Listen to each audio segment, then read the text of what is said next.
Selalu saya sampaikan kepada semuanya, kita harus menghormati semua proses hukum yang ada. Saya ingin ini diklarifikasi dan pernyataan juga secara resmi. Dan ini terkait terlebih tuduhan saya menerima 27 miliar. Sahabat, di belakang saya saat ini sedang dibawa uang dalam bentuk dolar Amerika Serikat yang akan dikembalikan ke Kejaksaan Agung. Jumlah uang yang kami bawa 1,8 juta dolar Amerika.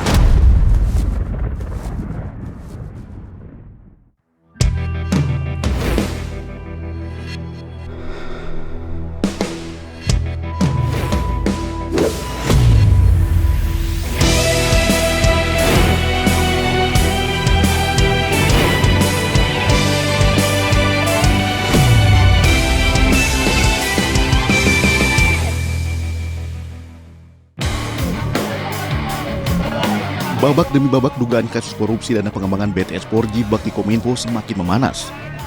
Dalam pengembangan kasus, Menpora Dito Aryo Tejo, yang juga mantan staf khusus Menko Perekonomian, disebut-sebut diduga menerima uang TPPU sebesar 27 miliar rupiah untuk meredam proses pengusutan perkara proyek BTS 4G Kemkominfo oleh terdakwa Irwan Hermawan, Komisaris PT Solitech Media Sinergi. Karenanya, Kejaksaan Agung memanggil Dito untuk diperiksa sebagai saksi. Dito menjalani pemeriksaan selama 2 jam di Gedung Bundar Kejaksaan Agung dan dicecar 24 pertanyaan dari penyidik Kejaksaan Agung. Usai menjalani pemeriksaan, Dito Aryo Tejo mengungkapkan jika dirinya telah memberikan klarifikasi kepada Kejagung terkait dugaan dirinya menerima uang sebesar 27 miliar rupiah dari salah satu terdakwa kasus korupsi BTS 4G, Irwan Hermawan. Hampir 2 jam kita banyak memberikan keterangan dan diskusi, dan saya sangat berterima kasih untuk Kejaksaan Agung yang sudah memproses ini secara resmi, karena saya juga tidak mau berlarut menggalang opini atau apa. Saya ingin ini diklarifikasi dan pernyataan juga secara resmi. Dan ini terkait terlebih tuduhan saya menerima 27 miliar. Dimana tadi saya sudah menyampaikan apa yang saya ketahui dan apa yang saya alami. Saya memiliki beban moral. Beban moralnya itu adalah hari ini saya dipercaya mendapatkan amanah oleh Bapak Presiden Jokowi sebagai Menteri Muda. Dan juga saya memiliki keluarga yang dimana saya harus meluruskan ini semua dan juga mempertanggungjawabkan kepercayaan publik yang sudah diberikan saya selama ini. Sementara itu, Direktur Penyidikan Jaksa Agung Muda Tindak Pidana Khusus Jampitsus Kejagung, Kuntadi, mengungkapkan penerimaan uang 27 miliar rupiah oleh Bimo Anandito Aryo Tejo alias Dito Aryo Tejo tak terkait dengan dugaan tindak pidana korupsi proyek pembangunan dan penyediaan infrastruktur BTS 4G Bakti Kemenkominfo. Yang bersangkutan kami periksa sejak dari jam 1 sampai dengan jam 3 dengan 24 pertanyaan. Semua pertanyaan dijawab dengan baik, transparan, jelas bahwa peristiwa tersebut kalau toh benar adanya nanti itu di luar tempus peristiwa pidana BTS. Jadi tolong dibedakan peristiwa tindak pidana terkait dengan pengadaan infrastruktur BTS paket 1 sampai dengan 5 secara tempus telah selesai. Soal kelanjutan menteri itu gimana Pak dengan? Selalu saya sampaikan kepada semuanya, kita harus menghormati semua proses hukum yang ada. Suatu yang tak lazim, bahkan jarang sekali ditemukan, sobat, seorang pengacara dari terdakwa kasus korupsi BTS 4G menggendong uang ibarat bayi senilai 27 miliar rupiah dalam bentuk pecahan 100 dolar Amerika Serikat, 1,8 juta dolar Amerika Serikat, dan uang tersebut dikembalikan ke Kejaksaan Agung Republik Indonesia. Tentu ini membuka mata kita tentang babak baru kasus korupsi BTS 4G. siapa-siapa saja yang menikmati uang tersebut sampai pada akhirnya ada pengembalian uang tersebut. Apakah betul ini semua ada kaitannya dengan perintangan penyidikan kasus BTS 4G yang sedang berjalan? Kita akan ungkap lengkap. Saya Abraham Silaban di AB+. Sobat, saya ada di Gedung Bundar Kejaksaan Agung Jakarta dan melihat detik-detik kedatangan dari Magdir Ismail yang akan mengembalikan uang senilai 27 miliar rupiah yang disebutnya diterima dari pihak swasta.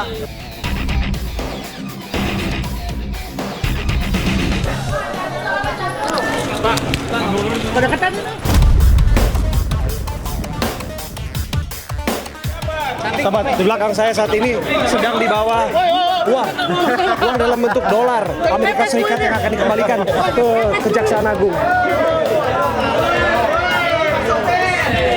Kita akan lihat bersama uang dolar yang akan dikembalikan, setumpuk uang dolar, sobat.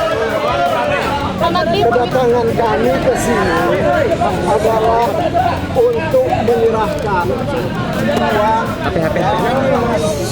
sebagaimana komitmen kami atas nama klien kami Irwan. Jumlah uang yang kami bawa 1,8 juta dolar Amerika.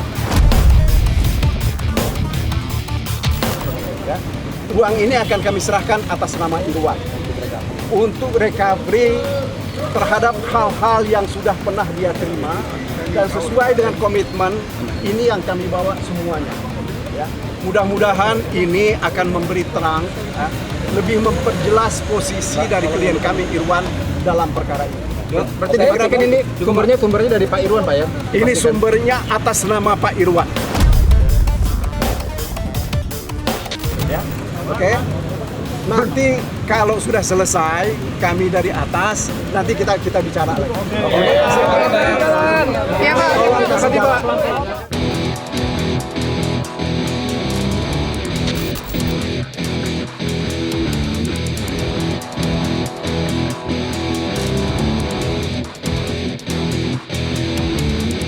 Jumlah uang yang kami serahkan sesuai dengan tanda terima yang diterima oleh Kejaksaan Agung adalah sebesar 1,8 juta US dollar. Tanda terimanya sudah ada, saudara-saudara bisa lihat. Nah, nilai 1,8 juta ini kalau dengan kurs rupiah sekarang itu lebih dari 27 miliar. Ya. Itu satu yang perlu saya jelaskan. Kemudian yang kedua, kami menerima uang ini sebagaimana kami sampaikan juga terhadap penyidik, bahwa uang ini diserahkan oleh pihak yang mengatakan akan membantu klien kami Irwan Hermawan.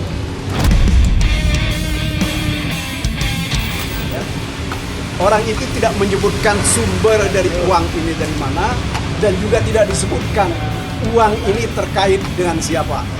Ya, hanya dikatakan bahwa uang ini adalah untuk membantu Irwan Hermawan. Yang ketiga, ya, soal yang lain-lain, terutama berkenaan dengan berita yang beredar, ada pihak lain.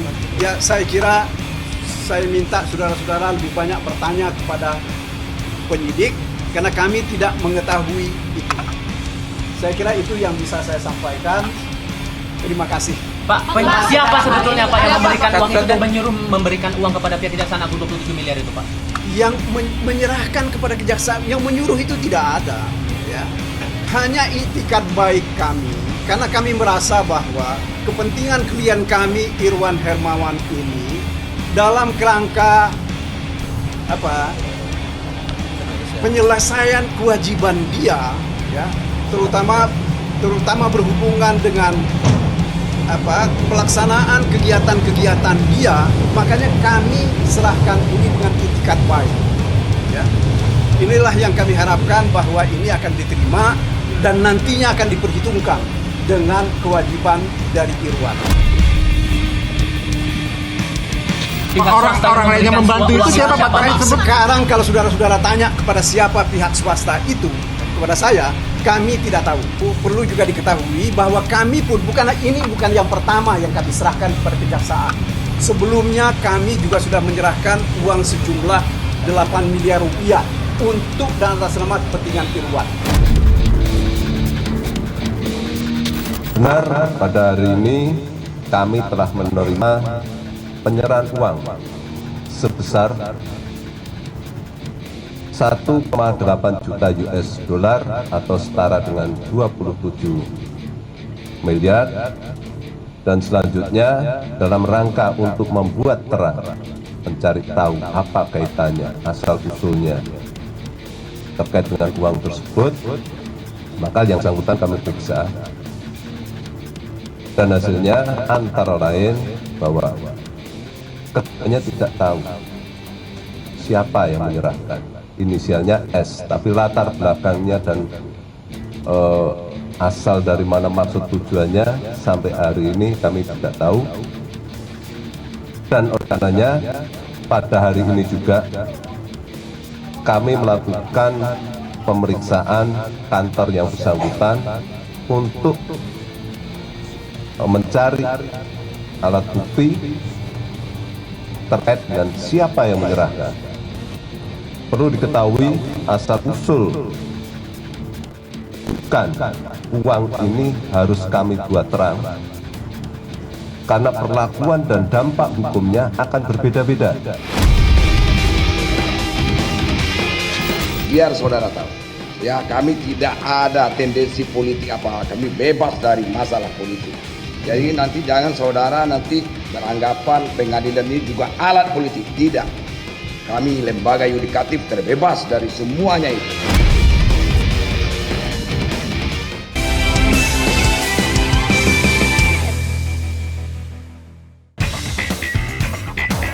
Sidang lanjutan kasus dugaan korupsi proyek pengadaan menara BTS 4G Bakti Kominfo terus bergulir.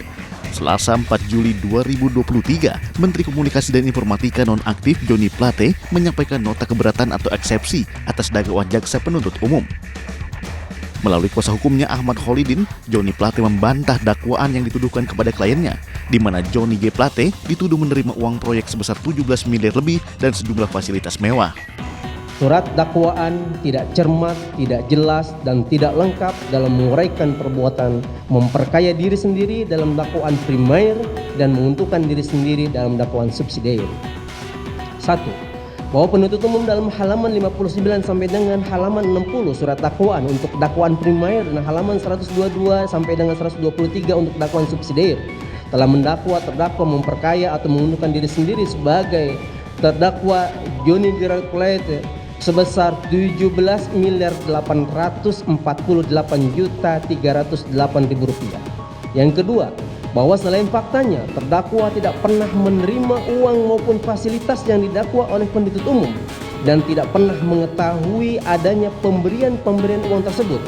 Yang perlu menjadi perhatian adalah bahwa perhitungan keuntungan yang dimaksud unsur memperkaya diri sendiri dalam pasal 2 dan ayat 1 dan pasal 3 Undang-Undang Republik Indonesia nomor 31 tahun 99 dan tentang pemberantasan tindak pidana korupsi sebagaimana telah diubah dengan Undang-Undang Republik Indonesia nomor 20 tahun 2021 nomor 20 tahun 2001 tentang perubahan atas Undang-Undang Republik Indonesia nomor 31 tahun 199 tentang pemberantasan tindak pidana korupsi seharusnya dimaknai sebagai pertambahan kekayaan yang benar-benar didakwa oleh pihak yang dianggap memperkaya dalam surat dakwaan inkasu terdakwa. Selain itu, tim penasihat hukum Johnny Plate menyebut tak benar jika kliennya dianggap telah memperkaya diri sendiri. Prasangka tersebut tidak mendasar karena kekayaan Johnny tidak bertambah. Sedangkan pemberian yang dituduhkan dalam surat dakwaan tersebut di atas sama sekali tidak menimbulkan pertambahan kekayaan bagi terdakwa, sehingga tuduhan tersebut kontradiktif atau tidak sejalan dengan pasal yang didakwakan terhadap terdakwa. Pernyataan kuasa hukum Johnny Plate yang menyebut kekayaan kliennya tidak bertambah berbeda dengan data laporan harta kekayaan penyelenggara negara LHKPN.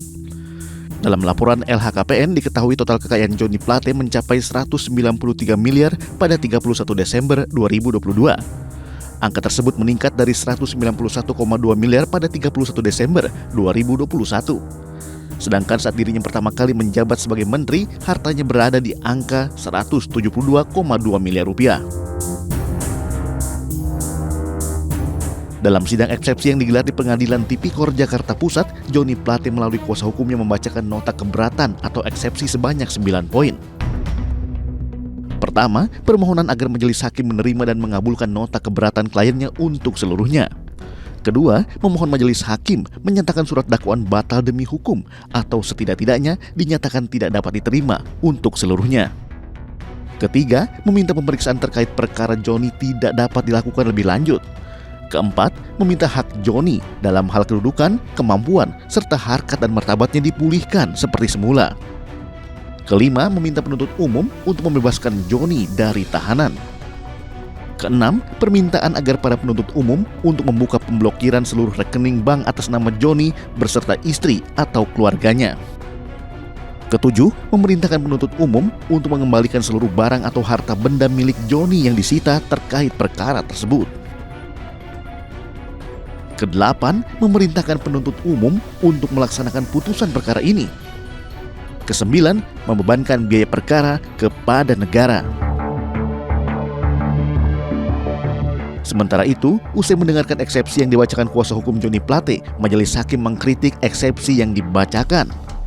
Faisal Henry menegaskan bahwa persidangan berjalan tidak terkait dengan persoalan apapun di luar hukum dan bebas dari tekanan politik. Faisal menambahkan jika persidangan berjalan dengan adil dan jujur. Di sini untuk saudara tahu saja bahwa sidang ini tidak terpengaruh dengan apa-apa. Biar saudara tahu. Ya, kami tidak ada tendensi politik apa-apa. Kami bebas dari masalah politik. Jadi nanti jangan saudara nanti beranggapan pengadilan ini juga alat politik. Tidak. Kami lembaga yudikatif terbebas dari semuanya itu. Oleh karena itu kalau memang dari surat dakwaan ini nanti ada terbukti ya saudara salah. Kalau terbukti menurut hukumnya saudara dimatakan bersalah akan kami hukum. Tapi kalau dari bukti-bukti yang ada tidak mencukupi sehingga saudara tidak terbukti melakukan tindak pidana sebagaimana yang didakwakan, demi hukum saudara harus kami bebaskan.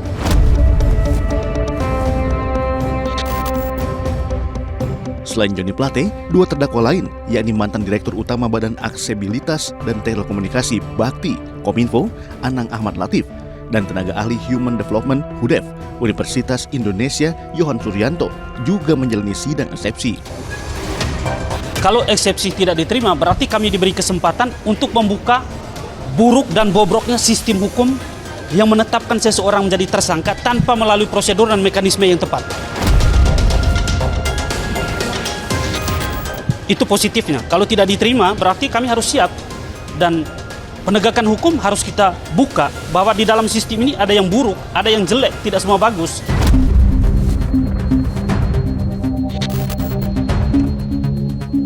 Proyek pembangunan menara infrastruktur Base Transceiver Station Badan Aksesibilitas Telekomunikasi dan Informatika Bakti Kominfo bertujuan memfasilitasi tersedianya akses sinyal 4G dan akses internet di pelosok Nusantara, wilayah 3T, terluar, tertinggal, dan terdepan.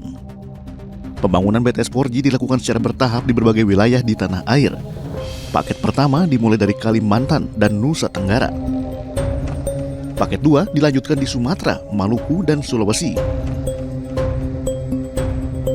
Paket 3 di Papua, Papua Barat.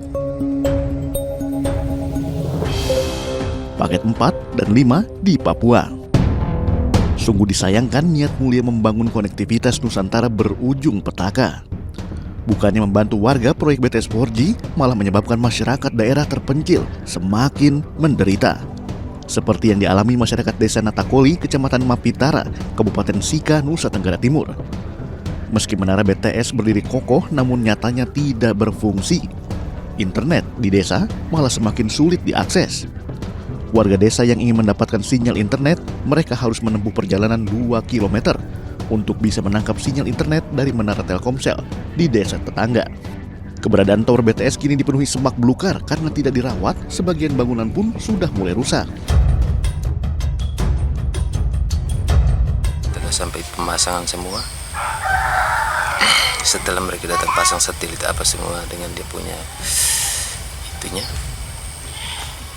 bisa digunakan, tapi jaringannya itu susah. Kadang bagus, kadang tidak. Jadi kalau memang kadang kami punya di kompleks ini ada informasi penting, itu kami kalau memang di sininya kurang bagus, kami harus lari ke aset desa punya wifi di bawah. Kalau memang di bawah juga lampunya mati, kami harus larinya ke Habibollah, baru kami bisa dapat informasi. Berapa jauh itu? Sekitar 2 kilo. Di kota Sika, tim AB Plus menemukan BTS 4G yang dibangun dekat kompleks sekolah. Sayangnya menara tersebut juga tidak berfungsi sama sekali. Temuan lain dari tim AB Plus di lapangan menemukan fakta menarik mengenai menara BTS 4G yang dibangun di Manggarai Timur, Nusa Tenggara Timur. Sejak awal memang perencanaan didampingi oleh petugas dari Infocom untuk menentukan topnya, titik untuk dibangun menara ini.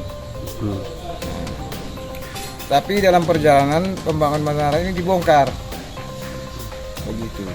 Alasan dibongkar, Pak Lurah? Alasan dibongkar karena ada permintaan warga supaya dibongkar karena membuat warga tidak nyaman.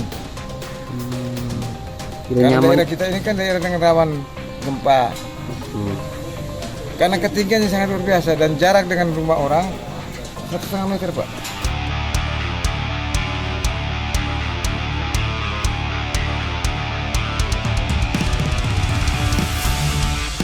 Kita sudah memasuki desa Manggarweli, jalan masih bebatuan,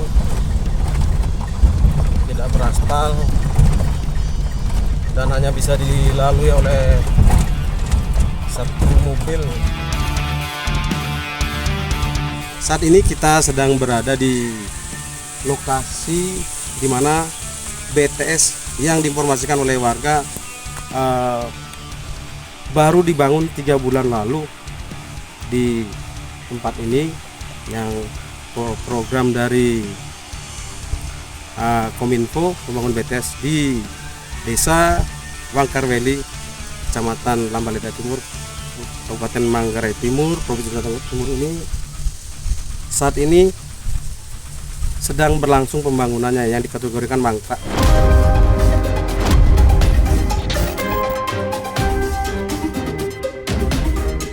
Dimulai dari kapan, Pak Kades? Ini sebenarnya proyek sudah mulai sejak tahun 2021 dan pertengahan 2021 mulainya, namun pelaksananya baru bulan Februari 2023 baru berjalan lancar. Sedangkan tahun-tahun sebelumnya itu rupanya mangkrak karena material sebelumnya itu diangkut kembali oleh kereta CPM 1.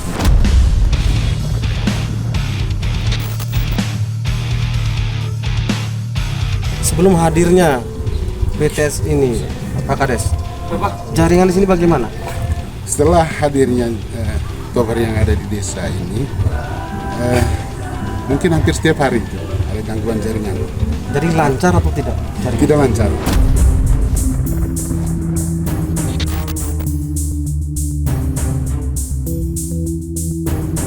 Bisa dijelasin dengan proses mengajar di sana? Ketika ujian itu bagaimana? Oh ya. Karena sekarang untuk ujiannya itu berbasis Android, jadi segala bentuk ujian itu dalam proses menggunakan HP. Nah, untuk prosesnya itu kan menggunakan jaringan. Yang kami rasakan itu untuk saat ujian itu adalah kendala di jaringan. Mau kirim nilai ujian tidak bisa karena penggunanya banyak sehingga menghambat itu. Jadi dari kendala jaringan itu sangat besar sekali. Saya harus dalami 8,032 triliun kerugian negara. Itu angka yang tidak sedikit.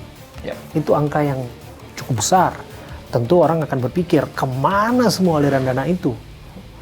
Apa yang harus dilakukan untuk memastikan bahwa aliran dana ini juga harus ditelusuri detail-detailnya sampai pada akhirnya orang-orang yang turut menikmatinya juga harus ditindak tegas?